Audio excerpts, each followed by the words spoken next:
Breaking news out of Wilmington, Delaware from the Hunter Biden plea deal hearing. Do we have to see of honk honk, which is an acronym for Hail Hitler? It's not going to remove content it knows to be false. Hunter Biden's deal denied. The sweetheart deal denied by a judge yesterday. We'll get into the ramifications of that. Adam Schiff, Congressman, California, hopeful senator, said that there's no evidence of any wrongdoing by the Bidens. Also, some people in Canada said some crazy stuff, and a lot more coming up on this episode of Daily Caller Live. Thanks so much for tuning in. My name is Jobob. Daily Caller Live starts right now. 2, 1. Here we go! Might be the only brown guy on earth named Jobob. That is actually their name, Jobob.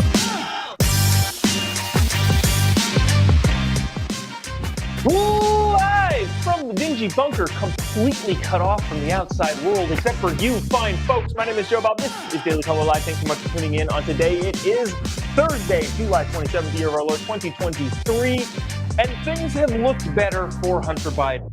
Like 2 weeks ago, it looked better. Remember that sweetheart deal that he got from the prosecutors in the tax evasion / gun felony charge?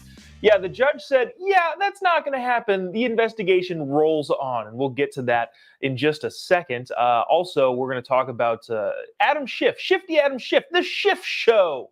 If you don't know his act, he was a big proponent of definitely Russian collusion back when President Trump was in office. Now is saying there is no evidence anywhere whatsoever that the Biden crime family has done anything wrong. But first, obviously, got to get to Hunter. Hunter's deal denied. This is interesting just from a media perspective.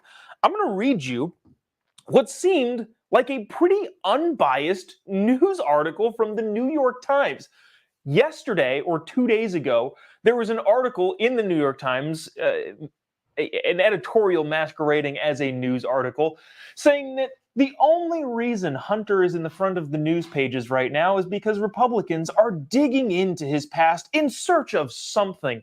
Not that there's glaringly obvious evidence that Hunter Biden and the Biden crime family profited heavily from Joe Biden's influence. What was it, $17 million over 5 years? No, it was that Republicans are the ones stirring up trouble by digging into Hunter Biden's past. Now today, after Hunter's deal fell through in a Delaware court yesterday, this is from the same New York Times. Under the proposed deal, Mr. Biden would have pled guilty to 2 tax misdemeanors and averted prosecution on a gun charge by enrolling in a 2-year diversion program for nonviolent offenders. Prosecutors and Mr. Biden's team had both started the day confident that the proceedings would go smoothly and the judge would sign off on the deal immediately. As he entered the courtroom, and this is fascinating to me, Mr. Biden, Hunter, drew a deep breath and plunged forward to greet the prosecutors who investigated him for 5 years with handshakes and a smile. Isn't that a bizarre world to live in? Like, can you imagine? Just put yourself in that situation. People that have been prosecuting you, and in your mind, you won. You got the sweetheart deal, and they're mad. And you're just like, oh, hey, how you doing? Good.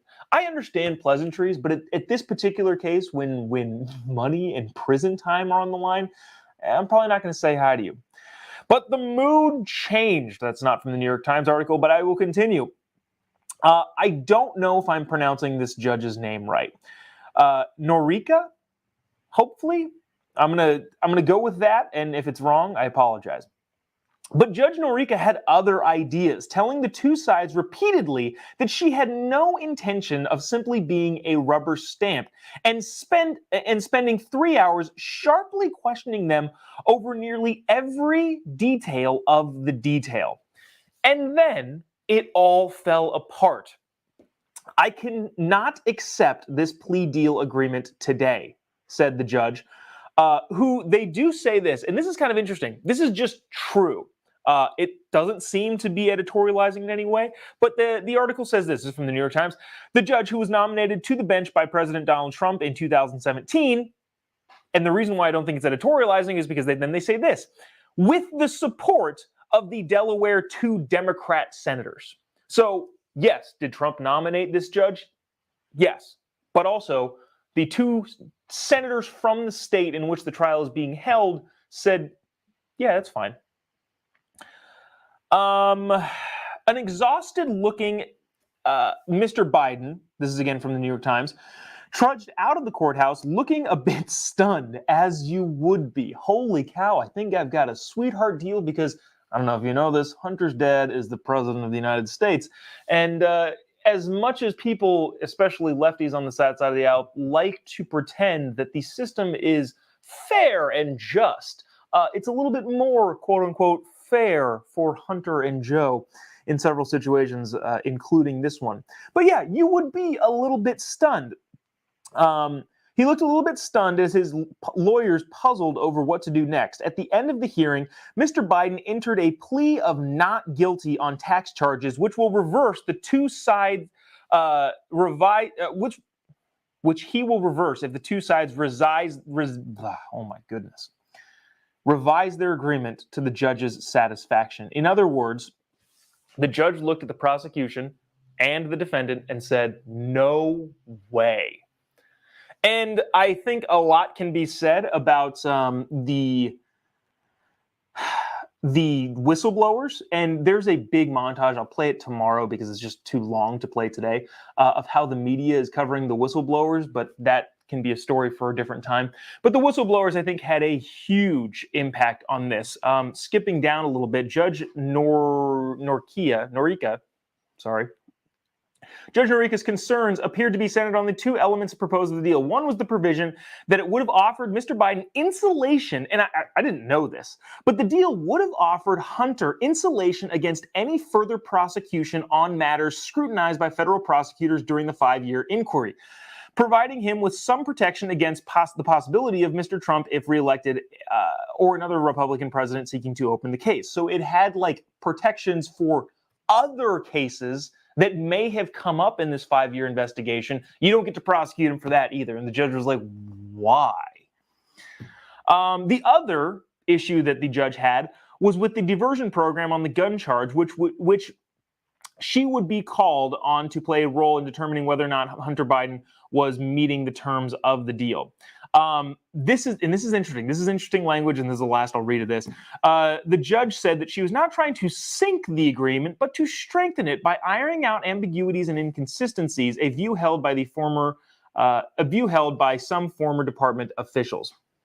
In other words, she's saying, look, I just want to make sure that plea deals are ironclad, that there's no outside sources involved in this. There's no media attention that is influencing the decisions that are going on by the prosecutors. There's no presidential interference that is influencing the deal that the prosecutors are willing to settle for. And so all of those things being said, that is a great way to word it. We're just looking to strengthen the credibility, which I think they should do. But the bottom line is, Hunter is now in much deeper water, probably due to the multiple whistleblowers. Update on Devin Archer, he's now canceled like 3 times, and his hearing will also not be televised, to my understanding, at least as of right now. If you're not hip to this, Devin Archer is Hunter Biden's best friend and business partner, and he is said to testify, according to Senator Chuck Grassley, that Hunter called his dad on multiple occasions when dealing with international foreign business ventures. Now, I mentioned this yesterday, but I'm going to briefly go over it again today. Whether or not, so let's go on the assumption that Joe Biden was on the phone with Hunter Biden. The defense for the Biden family and Joe Biden in particular is going to be, well, yeah, he talked to his son on the phone, and yeah, they happened to be sitting at dinner with Ukrainian oligarchs or Saudi oil people. But that doesn't mean that any policy changed. Point me in the direction of where policy actually changed. And that would be a decent argument. The problem with that is that these companies, individuals, foreign interests paid Hunter for years and years and years. And if they weren't getting what they wanted, i.e., influence of Joe Biden, the then vice president, if they weren't getting what they wanted, would they continue to pay? That seems like a big no. It will be hard to pinpoint what specifically changed. That's just going to be a difficult thing for Republicans or conservatives, whatever you want to call them, to prove. But the circumstance in which somebody is paying Hunter Biden for years, but they're not getting anything they want, they're just deciding to pay him, is a pretty big stretch to make. But I'll leave that there for right now. Obviously, there's going to be more unfolding as Hunter continues to be a thorn in the president's side. And kind of in line with that, but also in the vein of, I don't know, politician cynicism, I wanted to bring this up. It is becoming pretty dang clear. Kevin McCarthy has said that he's inching further and further to possibly starting an inquiry into impeachment, which I hate. It feels like the verbiage that's being used is Kevin McCarthy is inching closer to possibly opening up an investigation to see whether or not they should impeach the president, which is in fact another investigation. I hate the terminology of all these layers. It feels like high school dating. Like we're not boyfriend and girlfriend. We're just talking right now. Okay, well, you have to get to the talking phase to then get to the exclusive phase, to then get to the boyfriend girlfriend phase, then get to the Facebook official phase. It's just like, dude, just either freaking impeach the guy or not. But that's going on the Republican side. On the Democrat side of the aisle, a guy named Adam Schiff, who is a congressman from the blue bastion of nonsense that is the state of California, who is also trying to take the Senate seat of Dianne Feinstein, if you don't know that. I was going to say something rude. I was going to say, but I'm not going to say this moron. I'm not going to say that, okay? I'm not saying this moron Adam Schiff show. Not saying that. That would be rude. But Adam Schiff is very possibly going to be a U.S. senator and a person that is possibly going to be a member of the most well-respected deliberative body in all of the world, is okay with saying things like this. Reporters caught up with him in the halls of Congress, and here's what he told them.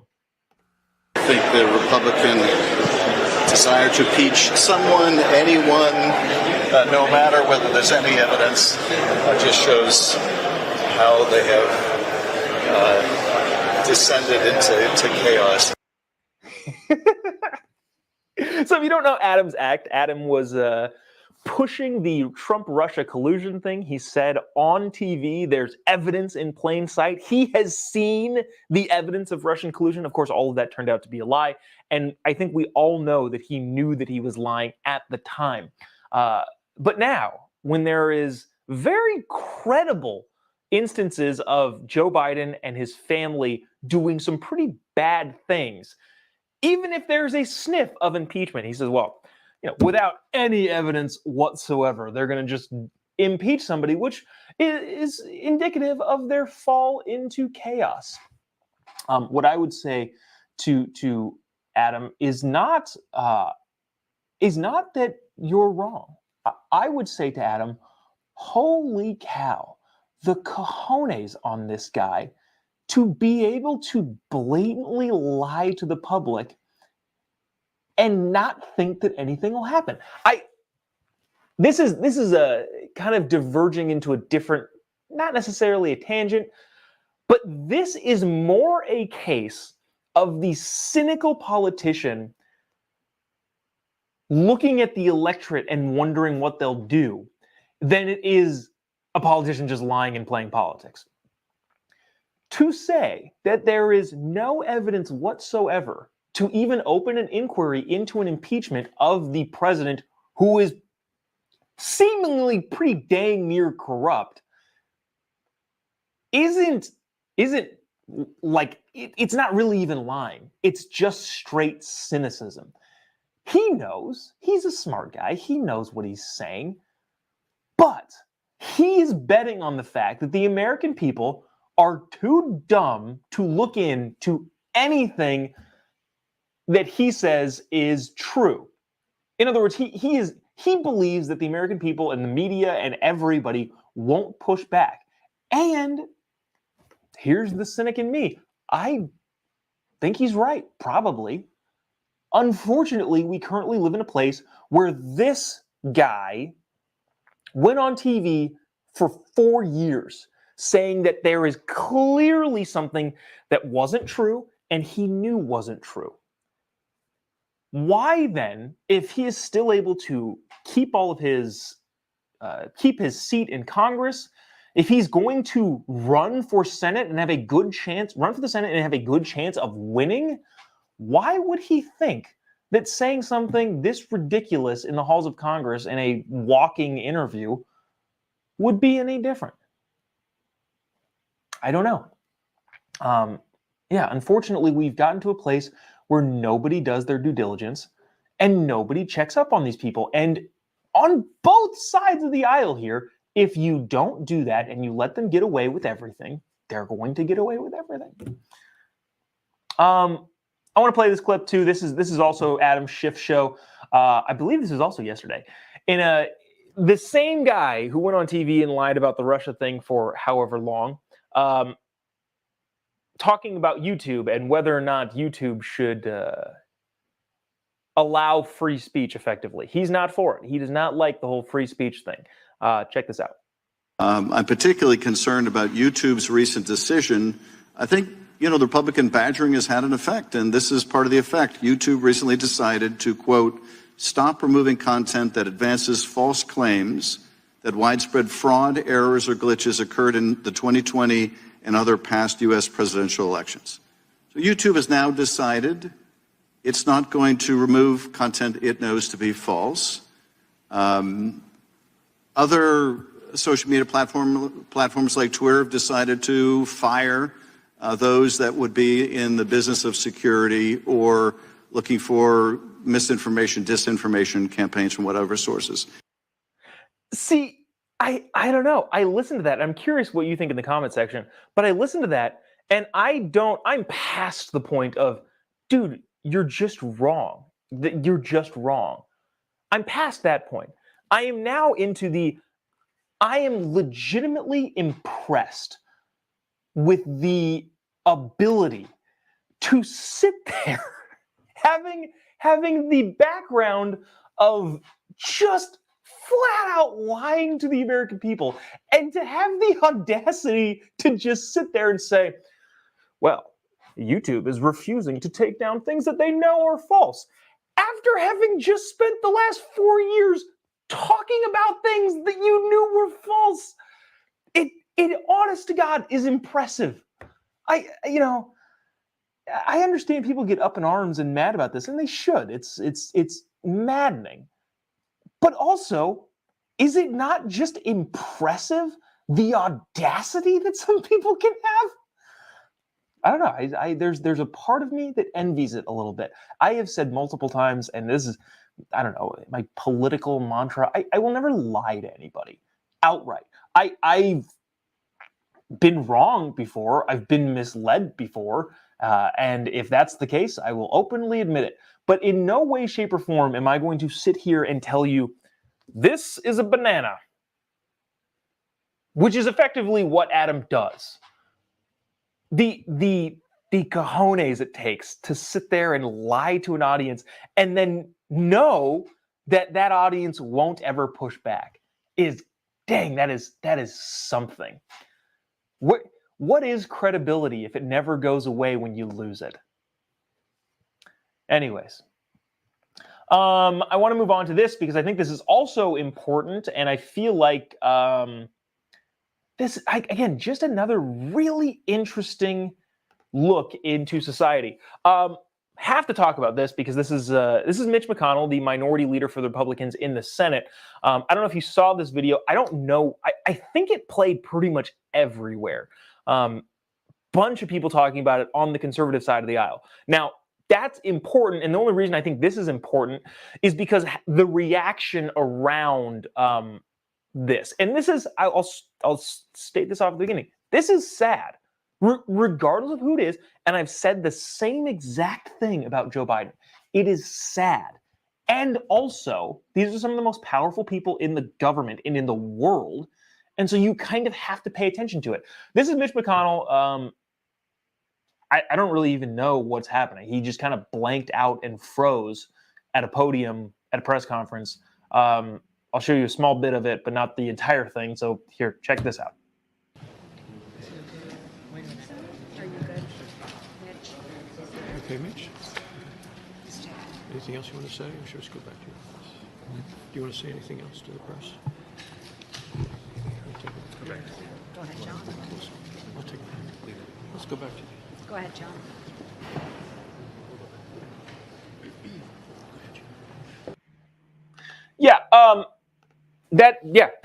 That's scary, and you don't want to see that happen to anybody, whether or not you agree with them politically. I don't know how many times I said this. I don't like making fun of Joe Biden's mental decline. It's not something that I enjoy doing. And also, you have to call his mental facilities into question if he's going to have as much power as the president of the United States does. And the same thing goes for this. Mitch McConnell's 81 years old. Now, in Mitch's defense, he's kind of like a Nancy Pelosi. Nancy Pelosi is also like 81 years old or something like that, but still goes on the talk shows and still sounds pretty dang sharp. Anytime Mitch is at a podium or speaking to the media or anything, he sounds pretty sharp.